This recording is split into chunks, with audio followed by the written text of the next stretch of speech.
and welcome back to the Lane Changers series. Today we're talking about Denese Gascho and subtitled Finding Common Ground in Different Lanes. Denese Gascho met her ex in Jamaica, where she was born under the clock, the Jamaican expression for a city girl. That ex is a Mennonite from a small town in southwestern Ontario, and about as far from under the clock as you can get. At a co-op housing function early this summer, Denese gave me a hint of her story of moving with him to his hometown. I had to know more, and I can't wait to tell you.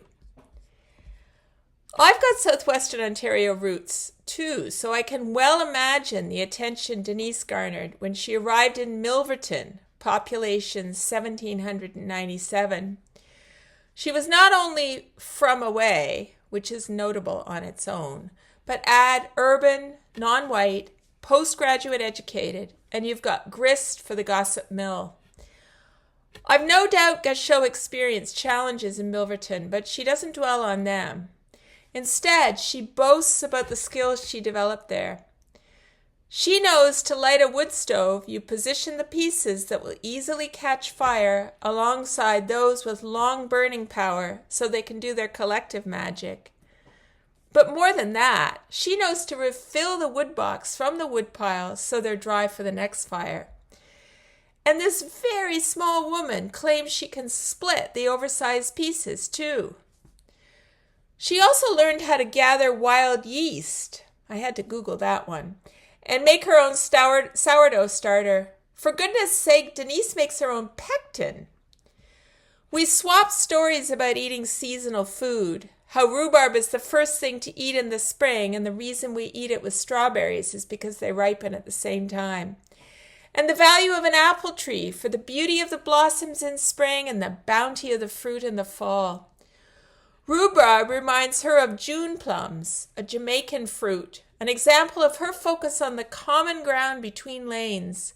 In her experience, cultural similarities, not differences, engender empathy and resilience. While Denese was with her Milverton ex only 6 years, she jokes that she's still got the skills of a Mennonite wife, making her a valuable commodity in a zombie apocalypse.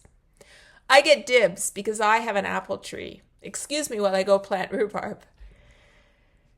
Their 2 daughters are the other legacy of her marriage. Denese avoided passing on the sickle cell anemia gene she carries by not marrying a black man, more likely to be a carrier too. But the genetic lottery was not kind to the family. Both her girls inherited leave from any syndrome, or LFS, from their Mennonite side. LFS is a rare genetic disorder that predisposes carriers to cancer. With the extra monitoring that came from a positive genetic test, the younger girl was diagnosed with a brain tumor at the age of 8, catapulting Denese into a new lane, that of cancer mom. The devastating news was relayed to Denese by telephone on New Year's Eve 2015. There was a lot of activity on the cancer highway that Christmas, Denese's call coming just days after I landed in the cancer wife lane. Receiving the difficult news in such an insensitive way for her was just the beginning of the year of hell Denese navigated on her own.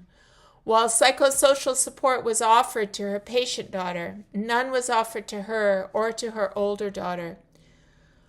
Both are university students now in STEM programs and supported in part by diversity scholarships from the Cooperative Housing Federation of Toronto, where I work.